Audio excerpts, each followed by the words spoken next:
Good morning, everyone. Myself Sachin Prakash. I am a senior faculty of chemistry in Narayana IT Academy, and today we are going to discuss about the paper which was conducted for JEE Mains 2025, 22nd January Shift 1. Okay, so the chemistry paper is of moderate level with some questions being a bit calculative. The rest of the paper is pretty much normal for students to navigate through. Okay, so let us start with the paper discussion and we'll move to the first question, which is question number 51. In question number 51, the question is which of the following electronegativity order is incorrect?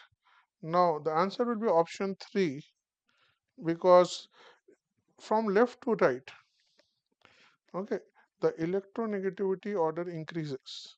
So, magnesium should be having lesser electronegativity than aluminum, which makes the option 3 incorrect. Okay, rest of the trends are correct. Next, question number 52. Radius of the first excited state of helium ion is given as A naught. Given as A naught is referring to the radius of first stationary state of hydrogen atom. Now, radius of nth orbit is given by A naught n square by z. Okay, for helium, this value will be equal to 2, which is the atomic number. Okay, and first excited state means that n is value is 2. So it will be equal to A naught into 2 square by 2, and this will be equal to 2 A naught. So the answer will be option 1. Okay, so this is a question of atomic structure and pretty much formula based. Okay, so after that we have got question number 53. Which of the following complexes CFSE means crystal field stabilization energy delta naught will be equal to 0? Okay, so in this question, okay, the answer will be K3 FeCN6 because in this case you have got a D5 configuration for Fe3 plus and you have got a strong weak field ligand SCN minus. So when you are writing the EG and T2G levels, okay, then this is the T2G and this is the EG level.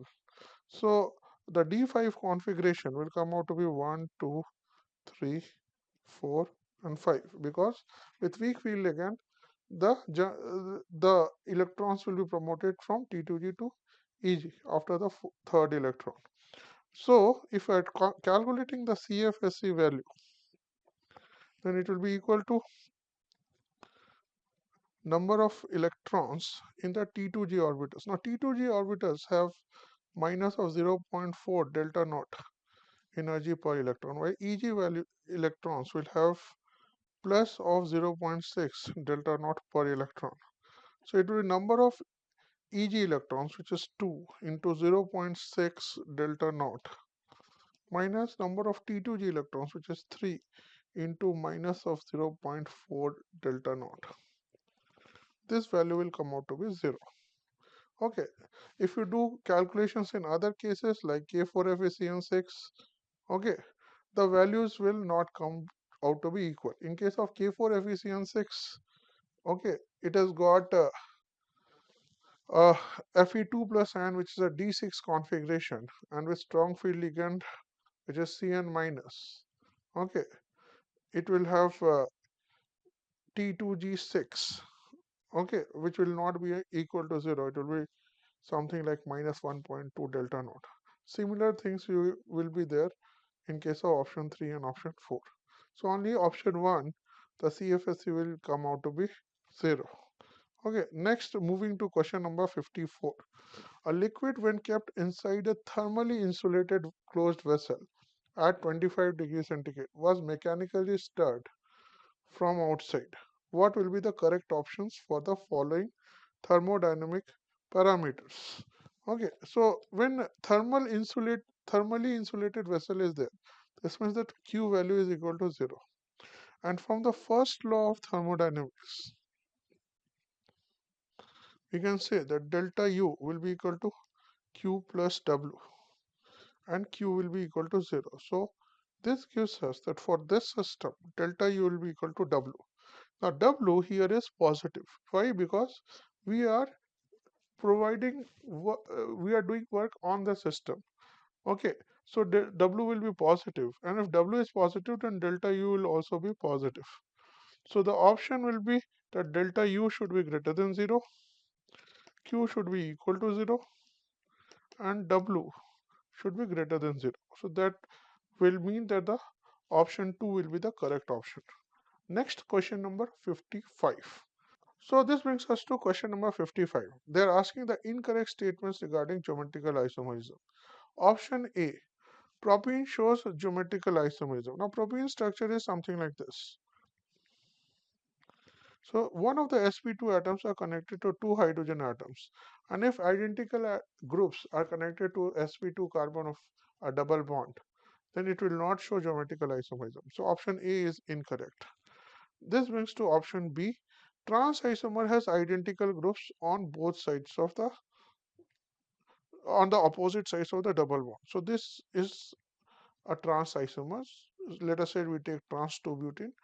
So you see this CH3 groups are on the opposite sides of the double bond. So B option is actually a correct statement. Cis butene will have higher dipole moment than trans butene.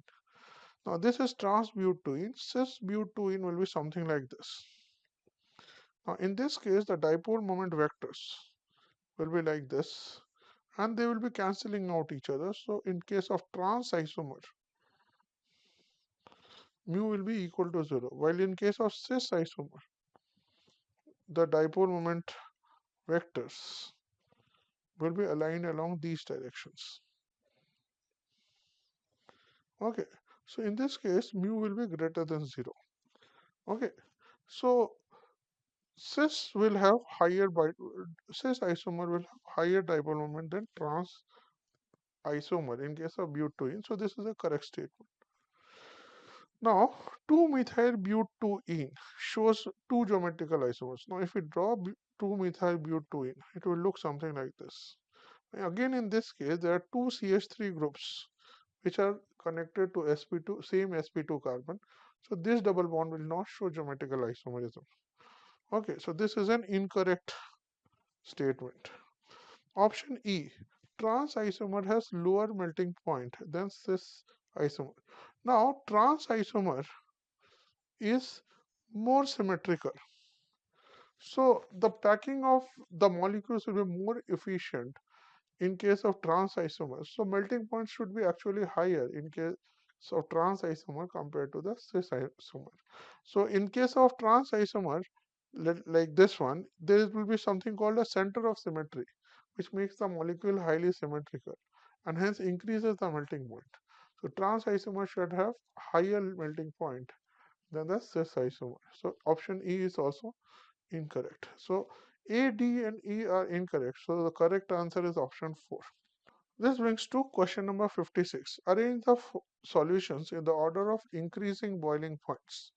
Okay, so boiling point TB will be increasing as delta TB increases. And delta TB is proportional to molality. And molality will be proportional to molarity. Okay, so if molarity increases, then molality will also increase, delta TB will also increase, and TB will also increase. In this case, if we take 10 to the power minus 4 molar NaCl, then effective molarity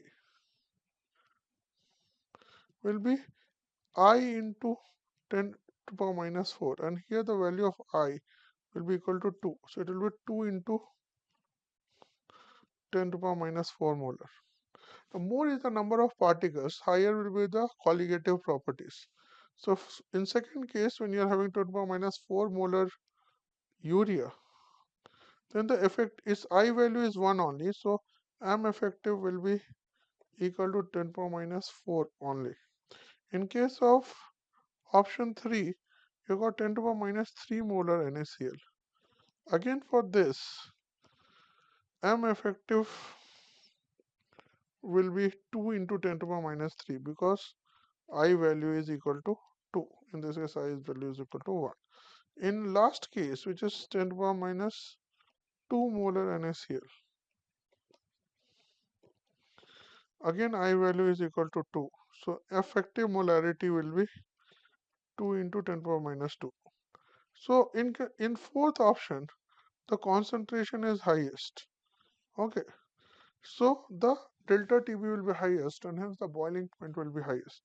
So the order should be same as the order of decreasing M effective. So it should be 4 greater than 3 greater than 1 greater than 2. So the correct answer as per the given options will be option 1. Question number 57.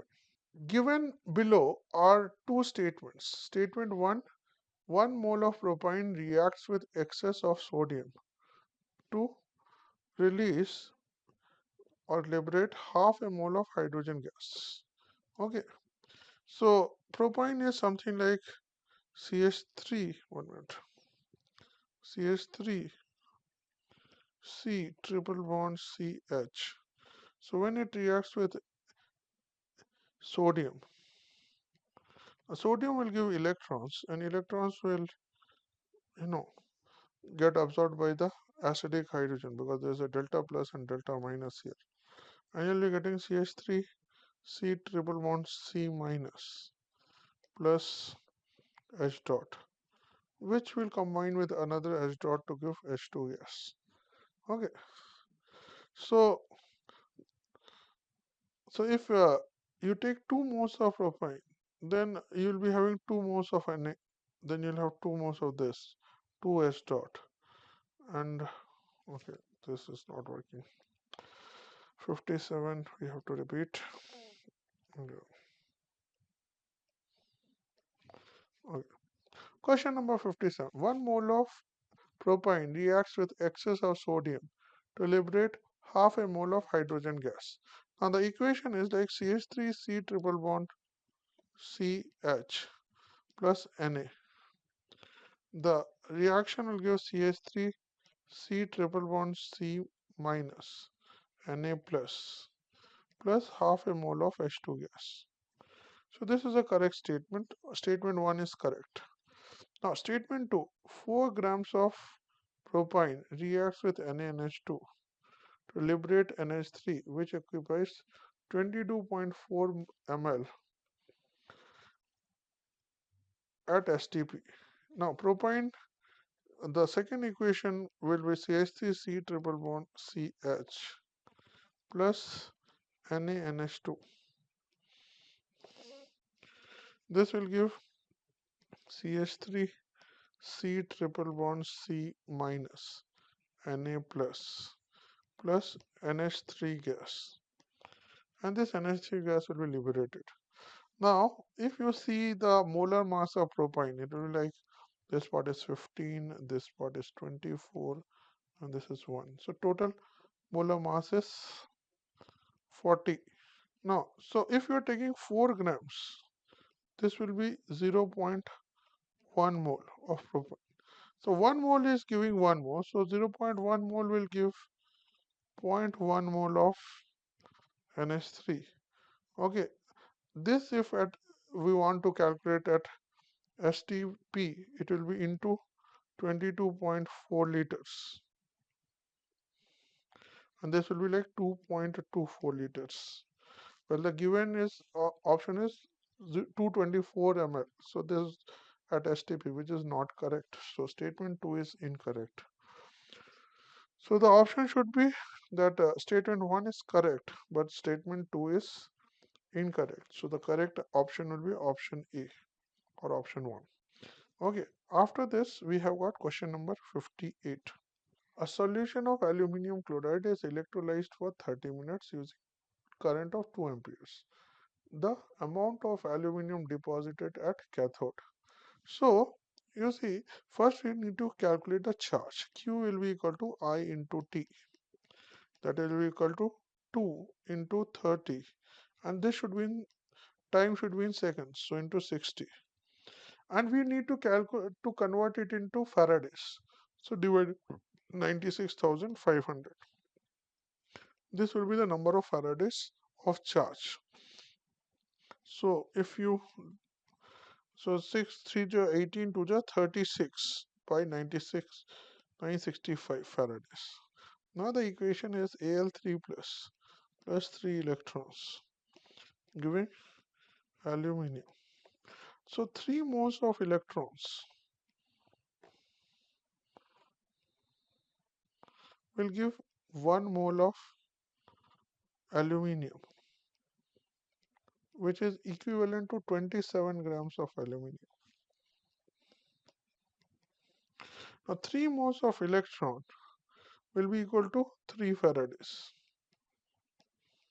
So for 36 by 965 Faraday, the amount of aluminium deposited will be 27 by 3 into 36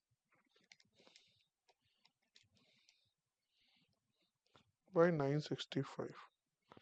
So this will go like 12 times 12 7 are 84, 4 8 12 2 are 24, 8 32, 324 by 965. Okay, if you do the calculations, it will come out to be 0.336 grams. So the correct answer is option 4. Okay, so after question number 58, next is question number 59. Now in 59, the from the magnetic behavior of NiCl4 minus paramagnetic and NiCO whole 4 diamagnetic, choose the correct geometry and oxidation state. Now for NiCl4 minus, chlorine will be like -1. So nickel should be in 2 plus oxidation state. Okay, and this should be a D8 configuration. Okay, now this is a tetrahedral complex because Cl minus is a what you call as weak field ligand. So with coordination number 4, you'll get a tetrahedral complex with NiCO whole 4.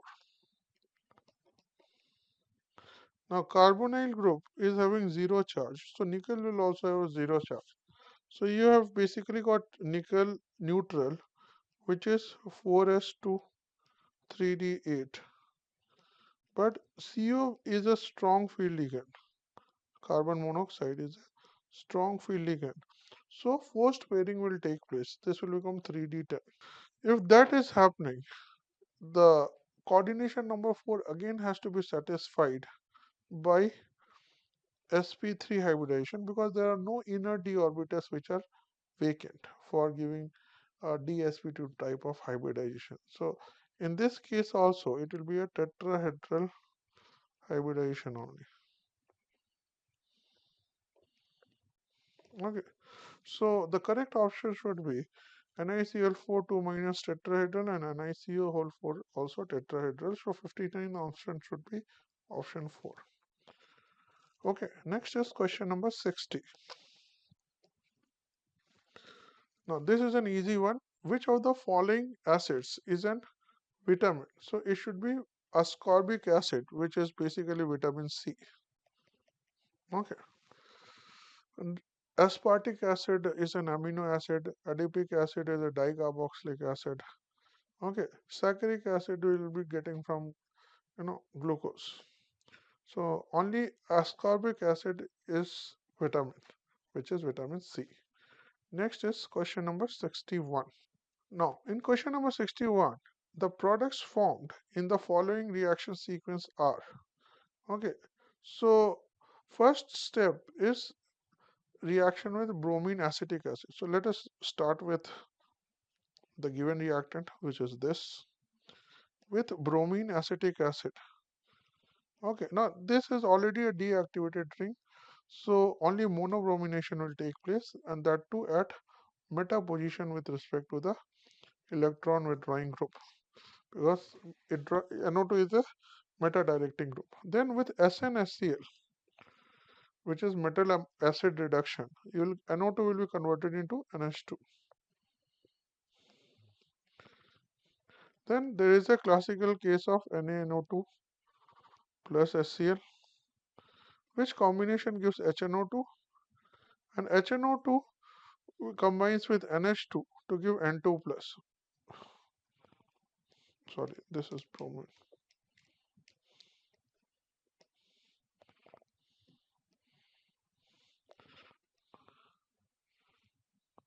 And this will undergo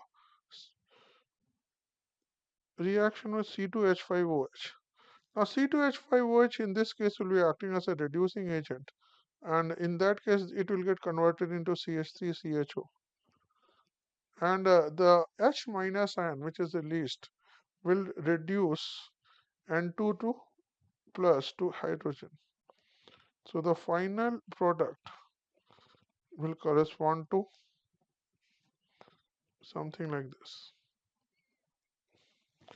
So you'll get bromobenzene, and C2H5OH will become CH3CHO. Okay. So the correct answer should be option 3. Okay. Which of the following statement is not true about radioactive decay? Okay. So option 1, decay constant increases with increase in temperature. Now radioactive decay depends on the nature of the nucleus. Okay. So decay constant will be constant with temperature. Temperature is not going to affect the decay constant lambda. So option 1 is incorrect. And then it's a single correct question. So this will be our answer also. So 62 answer should be 1. But let us look into the other options. Half life is L at 2 times 1 by rate constant. So T half is ln 2 by into 1 by k. This is a correct statement. Decay constant does not depend on temperature is correct. That's why we have, so third option is also correct, and amount of radioactive substance remained after 3 half lives will be 1 by 8. So n will be equal to n naught by 2 to the power n, where n is the number of half lives. So it will be n naught by 2 to the power 3, which is 8. So this is also a correct statement. So the only incorrect statement is option 1. So 62, it should be 1. Okay, next we have got question number 63. Question number 63 says, which of the following electrolyte can be obtained by H2S2O8 by the process of electrolysis? The correct answer should be option 1, which is concentrated sulfuric acid. See, when you have got concentrated sulfuric acid, okay, then H2SO4 will be giving H plus plus HSO4 minus. Okay, and what will happen is that at anode during electrolysis, 2HSO4 minus will be losing 2 electrons to give H2 S2O8 plus 2 electrons. Okay, so at anode oxidation will take place. Obviously at cathode reduction will take place. The H plus will react with electron to give 2H plus 2 electrons with hydrogen. So this happens with concentrated H2SO4. Okay, with dilute H2SO4, the reaction is similar to reaction products are similar to that of electrolysis of water. So 63 answer is option 1. Question number 64. Now statement 1 is CH3OCH2Cl will undergo SN1 reaction through its though it's a primary halide. Now that will be a correct statement, because if we make the carbocation by removing chloride ion, which is something like this carbocation will get back bonding stability. So it will be a highly stable carbocation, and though it's a primary halide, a stable carbocation will always undergo SN1 reaction under appropriate conditions. So statement 1 is a correct statement. Okay, statement 2. This is new pentyl chloride. So it is something like this. Now, this is the alpha carbon which contains a bulky group. So backside attack through SN2 will be very difficult. So although it's a primary halide, due to bulky group at alpha carbon, the backside attack through SN2 mechanism will be sterically hindered. So in this case, the given reactant will not undergo SN2 reaction easily. Statement 2 is also correct. So we should look for the option where both statements are correct, which brings us to option 3. So the 64 answer should be option 3. So next is question number 65. The question says that the compounds which will give positive Felling's test. For Felling's test, okay, the compound should contain either a aldehyde group, okay, or a alpha hydroxy ketone group. Okay, if a compound contains these two groups, then it will give the Felling's test. But aromatic aldehydes will not give Felling's test. Okay, so option A will not give Felling's test. Option B is just a ketone, so it will not give Felling's test. Option C is an alpha hydroxy ketone. If you see it, it is like CH2OH, C double bond O. Okay, and then rest of the molecule. So due to this group, it will give the the Felling's test. CH3CHO contains a CHO group, so it will give the Felling's test, and this also contains CHO group, and it's an aliphatic aldehyde. You see, in option A is an aromatic aldehyde. Aromatic aldehyde will not give Felling's test, but this is an aliphatic aldehyde. CHO is connected to aliphatic carbon. Okay, so it will give the Felling's test. So C, D, and E will give the Felling's test. So the correct option should be option 3. Next is, okay, question number 66. The IUPAC name of following compound. Question number 66 is asking for the IUPAC name of the following compound. In this compound, there are two functional groups and both are chain terminating groups. Now, carboxylic acids will have higher priority over esters. And this ester is a C-terminal ester, which is looking something like this. Now for this, the prefix will be methoxy carbonyl. The numbering will be starting from the senior functional group and 1, 2, 3, 4, 5, 6. Remember that whenever you have got a chain terminating group as a substituent in a molecule, its carbon will not be the part of parent chain. Okay, so if we are writing the name of this molecule, okay, the word root and the senior functional group will be hexanoic acid, and you have got methyl group at second position. Okay, and methoxycarbonyl. So methoxycarbonyl will have alphabetical priority. So it should be 5 methoxycarbonyl, carbonyl, and then 2 methyl hexanoic acid. Now none of the given options will be correct because but the closest option will be option 3. Okay, so this question has actually been challenged by a lot of students because of this rule. Okay, but those who have to select an option have taken option 3 because they have included the carbon of ester in the parent chain, which is not correct, but as per the given option, this is the best possible option. But 66 should go for a challenge. Okay, next is question number 67. How many different stereoisomers are possible for the given molecule? Now, this molecule contains a chiral center and a double bond. Okay. Now, this double bond can have E, comma Z, and this chiral center can have R comma S. So we have got 2 into 2, 4 combinations. One will be RE, then RZ, then SE, and SZ.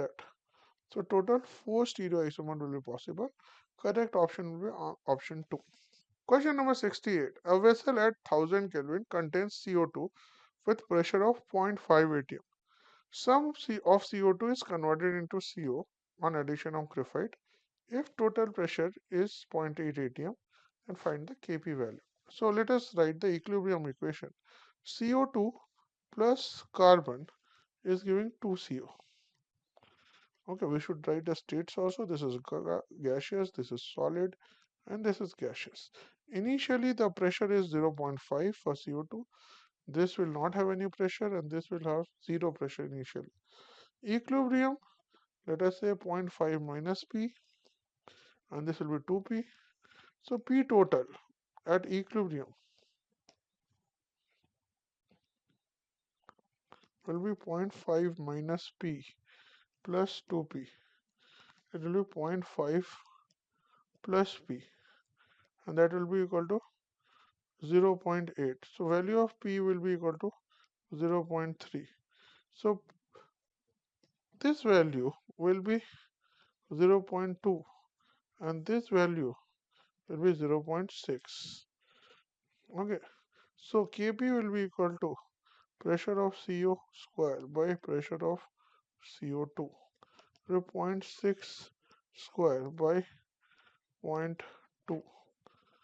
So this will be equal to 1.8 atm. Okay, so the correct option will be option 2. So 69 is a match the following question. So list 1 and list is given as some sequence, and list 2 is having the properties. Now Al3 plus Mg2 plus Na plus and F minus in an increasing order. Now all these are isoelectronic species with 10 electrons. Okay, so in case of Al, more is the positive charge, smaller will be the ionic radius. So A should be corresponding to 4. And after this, if you're looking at option B, boron, carbon, oxygen, and nitrogen. Now, from left to right, generally the ionization enthalpy will be increasing. But in case of group 15 elements, will have slightly higher ionization energy than group 16 because of stable half-filled configuration. So BCON, this will correspond to ionization enthalpy. Option C, boron, aluminium, magnesium, and potassium. Okay, so this will be metallic character, because metallic character will be highest for the group 1 elements, and as you go from left to right, the metallic character will be decreasing. So C should be corresponding to 2. And D, silicon, phosphorus, sulfur, and chlorine. Okay, so in this will be the last option, which will be option 3. Left to right, electronegativity values will be increasing. So A4B1, C2, and D3. This will be option 3. Okay. Question number 70. Lanthanoid ions with a 4f7 configuration. So first we write the configuration EU2 plus. Configuration will be xenon and 4f7. For gadolinium 3 plus, the configuration will be xenon and 4f7. For EU3 plus, now obviously if EU2 plus is 4f7, EU3 plus will be 4f6. For TB3 plus, the configuration is xenon 4f8. And for SM2 plus, The configuration is xenon and 4f6.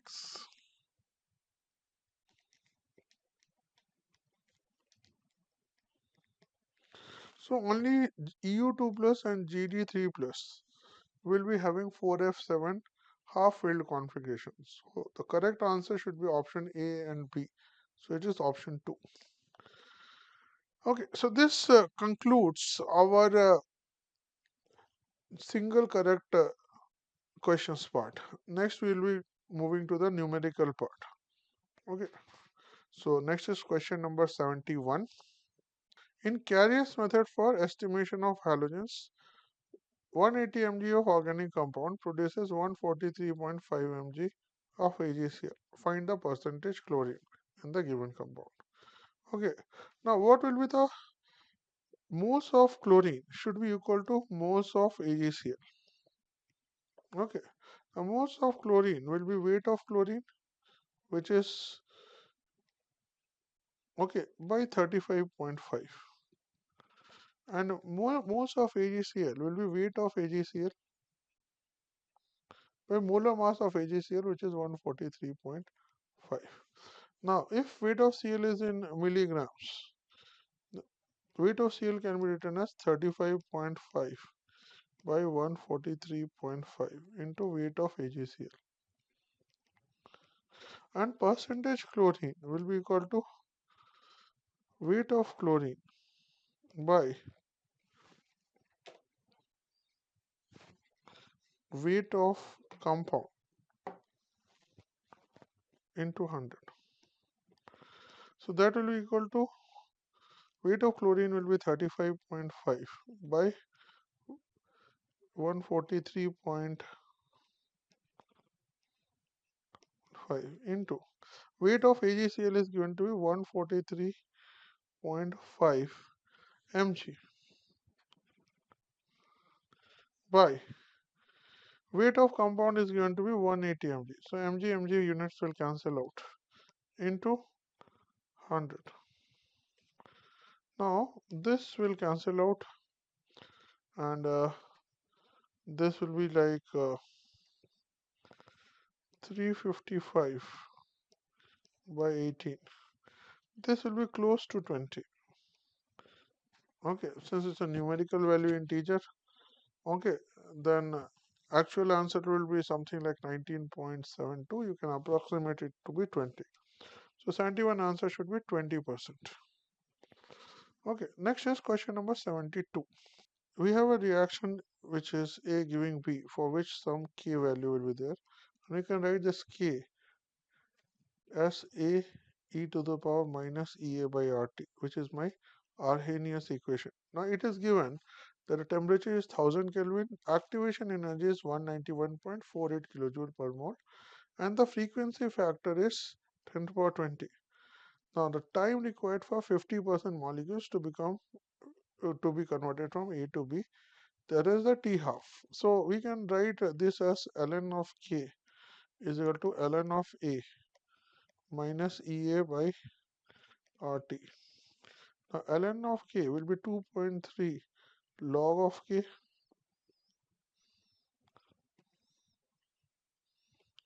Okay, and that will be equal to 2.3 log of A, and A value is 10 to the power 20 minus Ea, which is 191.48 into 10 to the power 3. This is very important. By R is 8.314 into 10 to the power 20, 10 to the power 3. So this will cancel out because temperature is 1000 Kelvin, and you will be getting 2.3 log of K is equal to 2.3 into 20 minus this value will come close to 2.3. So just sorry into 10. Okay, so this will come out to be 23. So if you cancel out, this will come out to be log of K equal to 10, or K value will be equal to 10 power 10. So T half will be ln of 2 by k, that will be equal to 0.693 by 10 power 10 seconds, that will be equal to 69.3 into 10 power minus 12 seconds. So it should be 69.3 picoseconds. Okay, so the answer should be 69 in this case. Okay, this is question number 72. Next is question number 73. Okay, now this is an organic chemistry question. So consider the following reaction sequence. So I am just writing the reactant. Now NO2 on treatment with SnSCl, this will give NH2, and this with NaNO2 plus HCl, which is essentially HNO2, you will get diazonium cation N2 plus, and this with Cu2Cl2. Now Cu plus halide is there, and then it is the Sandmeyer reaction. So N2 will be replaced by Cl, and then with sodium and dry ether, it will be the Fittig reaction. So you'll get a biphenyl. So its molar mass will be 154. So the answer should be 154. So question number 74. Some CO2 gas was kept in a sealed container at a pressure of 1 atm and 273 Kelvin. This represents the STP conditions. Now, some entire CO2 was passed through calcium hydroxide solution, and excess of unreacted calcium hydroxide was neutralized by zero point 0.1 molar 40 ml SCl. So, what is the volume of container which contains CO2? It is given that entire CO2 reacted with only half of the initial amount of calcium hydroxide. So, let us say that the moles of CO2 is x millimoles. Then that will also be equal to moles of H2CO3. Okay, because CO2 plus H2O will be giving H2CO3. Okay, now this H2CO3 is passed through a titration process, and calcium hydroxide will be a source of OH minus. Okay, and the extra OH minus which is left will be neutralized by HCl. Okay, so milliequivalents of HCl, which is used in the step 2, will be equal to 40 into 0.1, that is 4 MEQs. So milliequivalents of this will also be 4 MEQs. And from the last line, that in the first step only half of OH minus is used. This means that half of OH minus remained for the second step. So OH minus in the first step in which we have taken is initial amount